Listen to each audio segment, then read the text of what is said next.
সুপ্রিয় ছাত্রীরা, আশা করি তোমরা সবাই অনেক ভালো আছো। আমাদের আজকের অনলাইন ক্লাসে তোমাদের সবাইকে স্বাগত।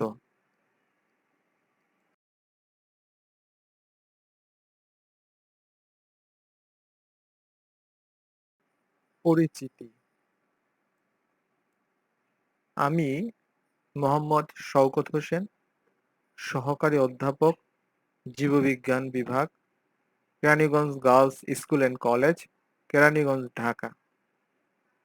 বিষয়: জীববিজ্ঞান প্রথম পত্র, উদ্ভিদ বিজ্ঞান, একাদশ দ্বাদশ শ্রেণী, দ্বিতীয় অধ্যায়, কোষ বিভাজন।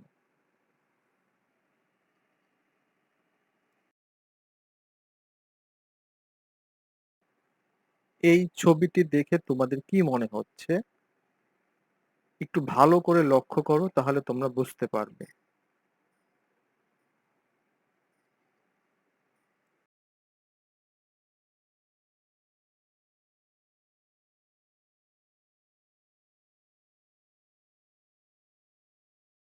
তোমরা এই ছবিটির দিকে আরেকটু লক্ষ্য করো। এই ছবিটি দেখে কি মনে হচ্ছে?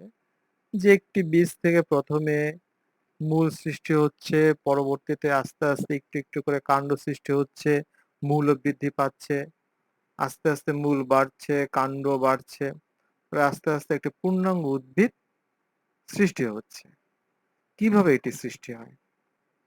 এটি হচ্ছে একটি উদ্ভিদের দৈহিক বৃদ্ধি। কিভাবে হয় তোমরা কি ধারণা করতে পারো?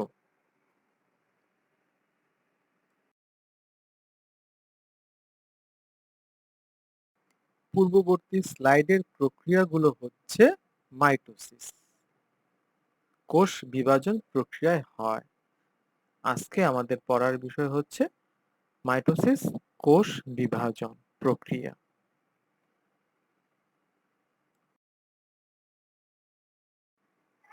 আজকে আমাদের পড়ার বিষয় হচ্ছে মাইটোসিস বা সমীকরণিক কোষ বিভাজন, mitosis or equational cell division.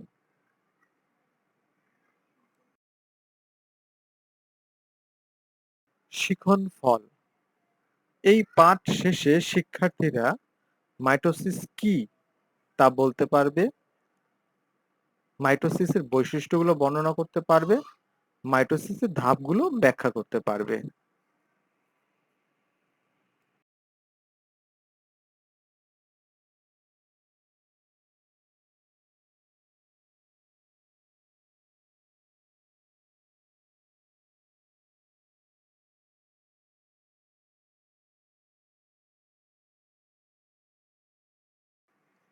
যে কোষ বিভাজন প্রক্রিয়ায় একটি প্রকৃত কোষের নিউক্লিয়াস ও ক্রোমোসোম উভয়ই একবার করে বিভক্ত হয়, তাই মাইটোসিস কোষ বিভাজন।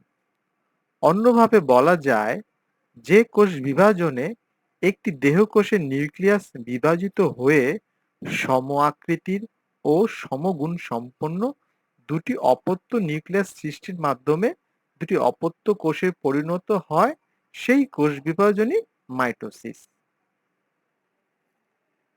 মাইটোসিস কোথায় ঘটে? মাইটোসিস প্রাণী ও উদ্ভিদের বিভাজন ক্ষমতা সম্পন্ন দৈহিক কোষে ঘটে থাকে, যেমন উদ্ভিদের কাণ্ড বা তার শাখা প্রশাখার শীর্ষ, মূলের বহিষ্ণু শীর্ষ, ক্যাম্বিয়াম প্রভৃতি অঞ্চলে মাইটোসিস হয়ে থাকে। জীবদেহের সকল অঙ্গ প্রত্যঙ্গ মাইটোসিস প্রক্রিয়ারই ফল। জননাঙ্গের গঠন এবং বৃদ্ধি ও মাইটোসিস প্রক্রিয়ার মাধ্যমে হয়ে থাকে।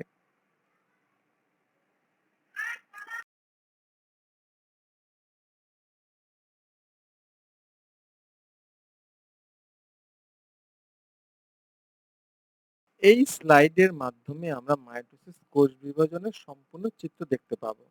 মাইটোসিস কোষ বিভাজনকে আসলে দুইটি ভাগে ভাগ করা হয়েছে, একটি হচ্ছে নিউক্লিয়াসের বিভাজন, আর একটি হচ্ছে সাইটোপ্লাজমের বিভাজন।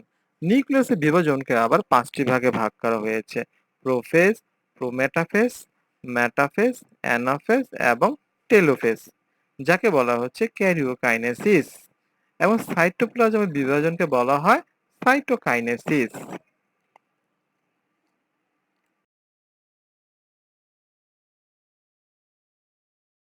মাইটোসিস কোষ বিভাজন হচ্ছে একটি ধারাবাহিক প্রক্রিয়া। একে প্রথমে দুই ভাগে ভাগ করা যায়, ক্যারিওকাইনেসিস বা নিউক্লিয়াসের বিভাজন, এবং আরেকটি হচ্ছে সাইটোকাইনেসিস বা সাইটোপ্লাজমের বিভাজন, যেটি আমরা পূর্ববর্তী স্লাইডে দেখেছি। বর্ণনার সুবিধার্থে আমরা ক্যারিওকাইনেসিসকে আবার পাঁচটি ভাগে ভাগ করেছি, যেমন প্রোফেজ, প্রোমেটাফেজ, মেটাফেজ, অ্যানাফেজ এবং টেলোফেজ। এখন আমরা একটি একটি করে বর্ণনা করব।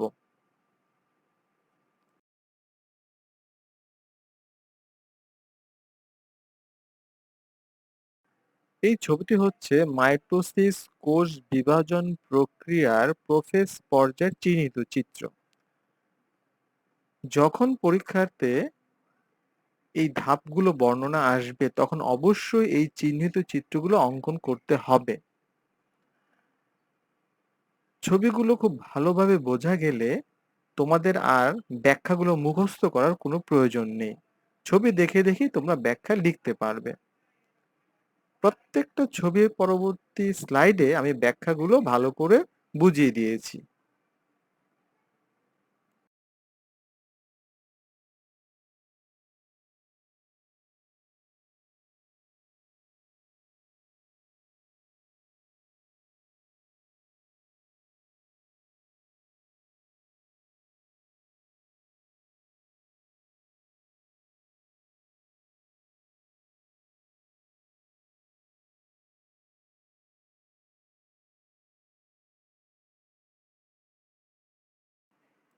প্রোফেজ পর্যায়। মাইটোসিসের প্রথম পর্যায়কে প্রোফেজ বলে। এটি মাইটোসিসের সবচেয়ে দীর্ঘস্থায়ী পর্যায়। কোষের নিউক্লিয়াস আকারে বড় হয়। নিউক্লিয়াস, বিশেষ করে ক্রোমোসোম গুলোতে জল বিয়োজন আরম্ভ হয়। ক্রমাগত জল বিয়োজনের ফলে ক্রোমোসোমগুলো সংকুচিত হতে থাকে। ফলে ক্রোমোসোমগুলো ক্রমাগত খাটো ও মোটা হয়। রং ধারণ ক্ষমতা বৃদ্ধি পায় এবং স্পষ্ট হতে স্পষ্টতর দৃষ্টিগোচর হয়।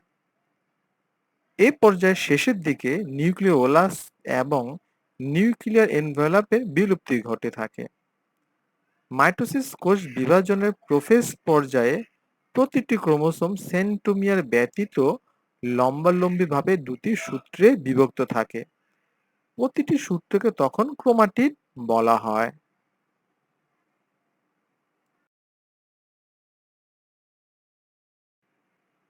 এই ছবিটি হচ্ছে প্রোমেটাফেজ পর্যায়। এই ছবিতে আমরা বেশ কিছু পরিবর্তন দেখতে পাচ্ছি। এখানে আমরা দেখতে পাচ্ছি যে মেরু দেখা যাচ্ছে, স্পিন্ডল যন্ত্র দেখা যাচ্ছে, তারপরে যে নিউক্লিয়ার মেমব্রেন ছিল সেটা প্রায় বিলুপ্তর দিকে চলে গেছে এবং নিউক্লিওলাসও কিন্তু বিলুপ্তির দিকে। আমরা এর ব্যাখ্যাটি দেখি।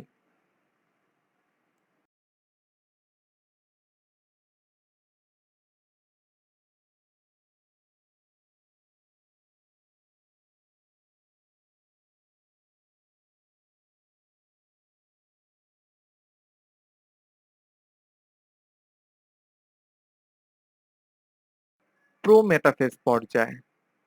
প্রোফেজ পর্যায়ের পরবর্তী এবং মেটাফেজ পর্যায়ের অগ্রবর্তী পর্যায়কে প্রোমেটাফেজ বলে। এটি স্বল্পস্থায়ী পর্যায়। প্রোফেজের একেবারে শেষ দিকে উদ্ভিদ কোষে কতগুলো তন্তুময় প্রোটিনের সমন্বয়ে দুই মেরুযুক্ত স্পিন্ডল যন্ত্রের সৃষ্টি হয়।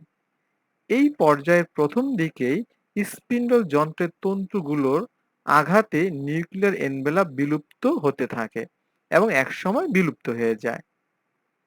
এই পর্যায়ে নিউক্লিওলাসের বিলুপ্তি ঘটে। প্রোমেটাফেজ পর্যায়ে উদ্ভিদ কোষে তন্তুময় প্রোটিনের সমন্বয়ে গঠিত স্পিন্ডল যন্ত্রের সৃষ্টি হয়। স্পিন্ডল যন্ত্রের দুই মেরুর মধ্যবর্তী অঞ্চলকে ইকুয়েটর বা বিষুবীয় অঞ্চল বলা হয়। স্পিন্ডল যন্ত্রের তন্তুগুলো এক মেরু হতে অপর মেরু পর্যন্ত বিস্তৃত। এদেরকে স্পিন্ডল ফাইবার বলা হয়। প্রোমেটাফেজ পর্যায়ের ক্রোমোজোমের সেন্ট্রোমিয়ার স্পিন্ডল যন্ত্রের নির্দিষ্ট তন্তুর সাথে সংযুক্ত হয়। এ সময় ক্রোমোজোমগুলো একটু আন্দোলিত হয়ে থাকে, যাকে ক্রোমোজোমীয় নৃত্য বলা হয়। আসলে ক্রোমোজোমগুলো বিষুবীয় অঞ্চলের দিকে যেতে থাকে। ক্রোমোজোমের সেন্ট্রোমিয়ার সংযুক্তকারী তন্তুকে তখন ট্রাকশন ফাইবার বলা হয়। ক্রোমোজোমগুলো এই সময় বিষুবীয় অঞ্চলে বিন্যস্ত হতে থাকে।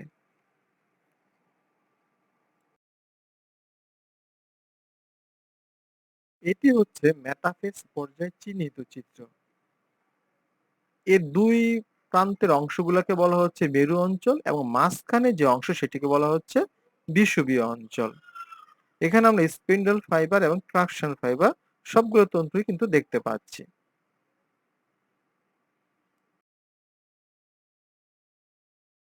মেটাফেজ পর্যায়, এ পর্যায়ের প্রথমেই সমস্ত ক্রোমোসোম স্পিন্ডল যন্ত্রের বিষুবীয় অঞ্চলে এসে অবস্থান করে। স্পিন্ডল যন্ত্রের মধ্যবর্তী স্থানকে বিষুবীয় অঞ্চল বলা হয়। কোষ বিভাজনের মেটাফেজ দশায় স্পিন্ডল যন্ত্রের বিষুবীয় অঞ্চলে ক্রোমোজোমের বিন্যস্ত হওয়াকে মেটাকাইনেসিস বলে। অনেক সময় ভাইভাতে প্রশ্ন করতে পারে তোমাদেরকে যে মেটাকাইনেসিস কি? তাহলে তোমাদেরকে এই অ্যান্সারটি দিতে হবে যে কোষ বিভাজনের মেটাফেজ দশায় স্পিন্ডল যন্ত্রের বিষুবীয় অঞ্চলে ক্রোমোজোমের বিন্যস্ত হওয়াকে মেটাকাইনেসিস বলে। মেটাফেজ স্টেজে ক্রোমাটিড গুলো সবচেয়ে বেশি মোটা, খাটো ও স্পষ্ট দেখা যায়। ক্রোমোজোমের খাটো ও মোটা হওয়াকে বলা হয় কনডেনসেশন। একটি অতিমাত্রায় কয়েলিং প্রক্রিয়ায় এটি হয়ে হয় থাকে, তাই একে বলা হয় সুপার কয়েলিং। এ পর্যায়ে কোষে ক্রোমোজোম সংখ্যা, আকার ও আকৃতি নির্ণয় করা যায়। নিউক্লিয়ার এনভেলপ ও নিউক্লিওলাস সম্পূর্ণ বিলুপ্ত হয়ে যায় তখন। মেটাফেজ পর্যায়ের শেষ ভাগে প্রতিটি সেন্ট্রোমিয়ার সম্পূর্ণ বিভক্ত হয়ে দুটি অপত্য সেন্ট্রোমিয়ার সৃষ্টি করে।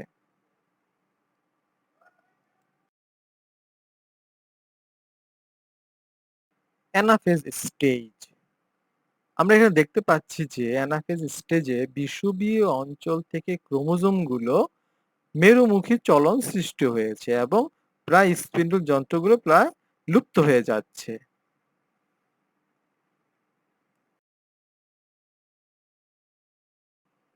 অ্যানাফেজ দশা, সেন্ট্রোমিয়ার পৃথক হওয়ার সাথে সাথে অ্যানাফেজ পর্যায় শুরু হয়।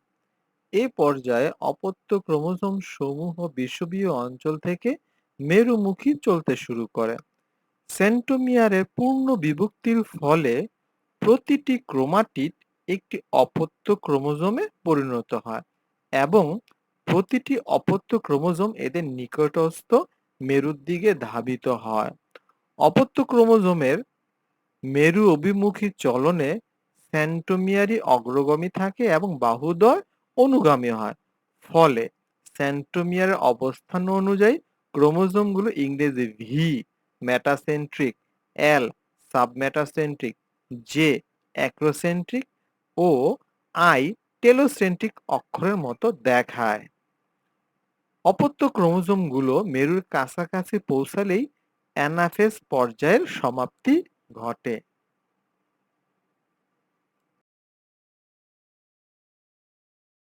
টেলোফেজ স্টেজ, এখানে ঠিক প্রোফেজ স্টেজে যে ঘটনাগুলো ঘটে তার ঠিক বিপরীত ঘটনাগুলো এখানে ঘটবে। তাহলে প্রোফেজের ঘটনাগুলো মনে রাখলেই কিন্তু এই টেলোফেজ পর্যায় ঠিক বিপরীত ঘটনাগুলো বললেই টেলোফেজ পর্যায় হয়ে যাবে। যেমন নিউক্লিয়ার মেমব্রেন আসবে, নিউক্লিওলাস আসবে, লুপ্তপ্রায় স্পিন্ডল যন্ত্রগুলো আস্তে আস্তে লুপ্ত হয়ে যাবে। এই ঘটনাগুলো আস্তে আস্তে ঘটতে থাকবে।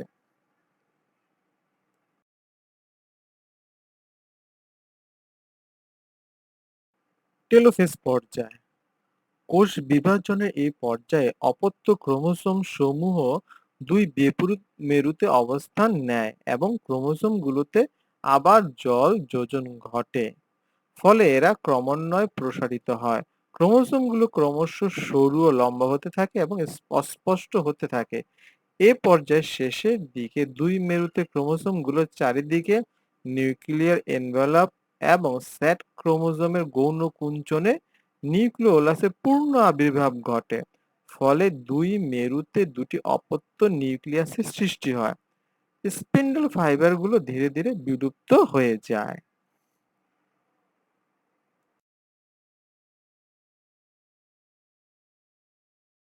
দলগত কাজ, শ্রেণীকক্ষের শিক্ষার্থীদের ৫টি গ্রুপে ভাগ করে প্রত্যেক গ্রুপকে মাইটোসিস কোষ বিভাজনের একটি করে ধাপের শনাক্তকারী বৈশিষ্ট্য লিখতে দেওয়া হবে।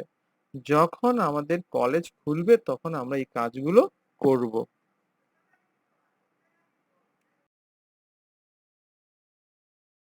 মূল্যায়ন, এবার তোমাদের পরীক্ষা।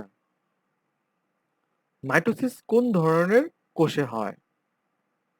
একটি কোষ হতে কয়টি কোষ তৈরি হয়? মাইটোসিস না হলে কি হবে? আশা করি তোমরা এই প্রশ্নগুলোর উত্তর দিতে পারবে।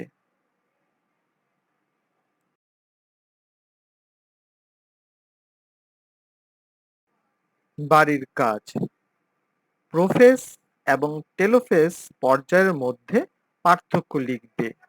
একটু চিন্তা করলেই কিন্তু তোমরা লিখতে পারবে।